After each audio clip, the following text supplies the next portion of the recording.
اعوذ باللہ من الشیطان الرجیم بسم اللہ الرحمن الرحیم۔ قاتل کا سراغ۔ ناظرین، یہ مشہور واقعہ قرآن کریم سورہ البقرہ میں اس کا ذکر ہوا ہے۔ بنی اسرائیل میں ایک مالدار شخص تھا۔ اس کے چچا زاد بھائی نے وراثت کی تمہ میں اس کو قتل کر کے شہر سے باہر پھینک دیا اور خود صبح کو اس کے خون کا مدعی بن کر واویلا کرنے لگا۔ تو لوگوں نے حضرت موسیٰ علیہ السلام سے عرض کیا کہ آپ اللہ تعالیٰ سے دعا کریں کہ اللہ تعالیٰ اس بات کو ظاہر فرمائے۔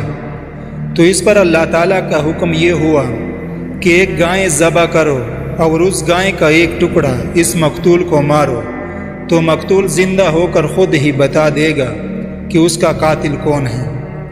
لوگوں نے یہ بات سن کر حیران ہو کے پوچھا کہ کیا یہ مذاق تو نہیں؟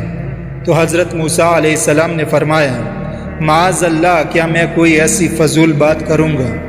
میں بالکل صحیح کہہ رہا ہوں۔ تو لوگوں نے پھر پوچھا کہ فرمائیے گائے کیسی ہو؟ حضرت موسیٰ علیہ السلام نے فرمایا کہ اللہ تعالیٰ فرماتا ہے کہ وہ گائے نہ بہت بوڑھی ہو اور نہ بالکل نہ عمر ہو، بلکہ ان دونوں کے بیچ میں ہو۔ لوگوں نے کہا کہ اللہ سے یہ بھی پوچھئے گا کہ اس کا رنگ کیسا ہو؟ فرمایا کہ پیلی گائے ہو جس کی رنگت ڈبڈباتی اور دیکھنے والوں کو خوش کر دینے والی ہو۔ لوگوں نے پھر کہا کہ گائے کی ہر حیثیت کے متعلق ذرا تفصیل سے پوچھ لیجئے، ایسا نہ ہو کہ ہم سے کوئی غلطی ہو جائے۔ تو حضرت موسیٰ علیہ السلام نے فرمایا کہ اللہ تعالیٰ فرماتا ہے کہ ایسی گائے ہو جس سے کوئی خدمت نہ لی گئی ہو، نہ ہل جوتی گئی ہو اور نہ اس سے کیتی کو پانی دیا گیا ہو، اور بے عیب ہو جس میں کوئی داغ نہ ہو۔ اب وہ لوگ اس قسم کی گائے کی تلاش کرنے لگے، مگر ایسی گائے کا ملنا مشکل تھا۔ ایک گائے کے متعلق انہیں پتہ چلا کہ وہ گائے ان صفات سے موصوف ہے، اور وہ گائے ایک یتیم بچی کی گائے تھی۔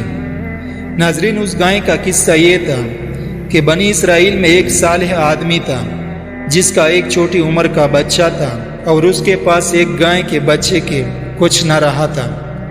اس نے اس بچیا کی گردن پہ مہر لگا کر اسے چھوڑ دیا اور بارگاہ الہی میں عرض کیا کہ اے اللہ، میں اس بچے کو اپنے بیٹے کے لیے تیرے پاس امانت رکھتا ہوں، اور میرا بیٹا جب بڑا ہو جائے تو یہ اس کے کام آئے۔ اس مرد صالح کا تو انتقال ہو گیا اور بچیا جنگل میں پرورش پاتی رہی۔ یہ لڑکا جب بڑا ہوا تو باپ کی طرح صالح اور نیک کلام اپنی ماں کا بڑا فرمان بردار تھا۔ ایک دن اس کی ماں نے کہا کہ بیٹا، تیرے باپ نے فلاں جنگل میں تیرے لیے ایک بچیا چھوڑ دیے ہیں، وہ اب جوان ہو گئی ہوگی، اس کو جنگل سے لے آ اور اللہ سے دعا کر کہ وہ تجھے تیری امانت عطا فرما دے۔ چنانچہ وہ لڑکا جنگل پہنچا اور اپنی گائے کو دیکھ کر ماں کی بتائی ہوئی نشانیاں اس میں پا کر اسے پہچان لیا، اور خدا کی قسم دے کر اسے بلایا تو گائے فوراً حاضر ہو گئی۔ وہ اسے لے کر اپنی ماں کے پاس پہنچا تو ماں نے حکم دیا کہ جاؤ اسے بازار میں لے جا کر 3 دینار میں بیچ آؤ، اور شرط یہ ہے کہ جب سودا ہو جائے تو ایک بار پھر مجھ سے پوچھ لیا جائے۔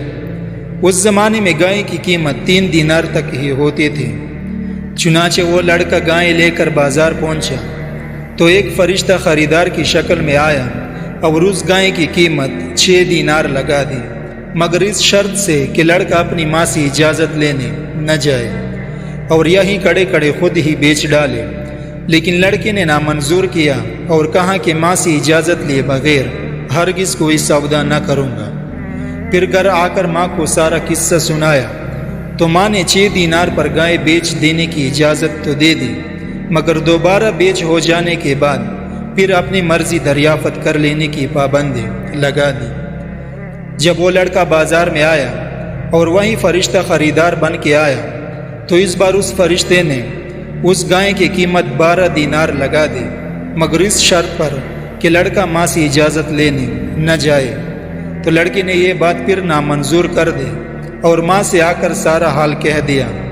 اب اس کی ماں سمجھ گئی تھی کہ یہ خریدار کوئی فرشتہ ہے جو آزمائش کے لیے آتا ہے۔ چنانچہ اس نے اپنے بیٹے سے کہا کہ اب جو وہ خریدار آئے تو اس سے کہنا کہ آپ ہمیں یہ گائے بیچنے کی اجازت دیتے ہیں یا نہیں۔ لڑکے نے یہی بات اس خریدار سے کہہ دی تو فرشتے نے کہا کہ ابھی اس گائے کو رو کے رکھو، اور جب بنی اسرائیل خریدنے آئے تو اس کی قیمت یہ مقرر کرنا کہ اس کی کال کو سونے سے بھر دیا جائے۔ لڑکا گائے کو گھر واپس لے آیا، اور یہ گائے ہی ایک ایسی گائے تھی جس میں خدا کی بتائی ہوئی ساری صفات پائی جاتی تھی اور جس کی بنی اسرائیل کو تلاش تھی۔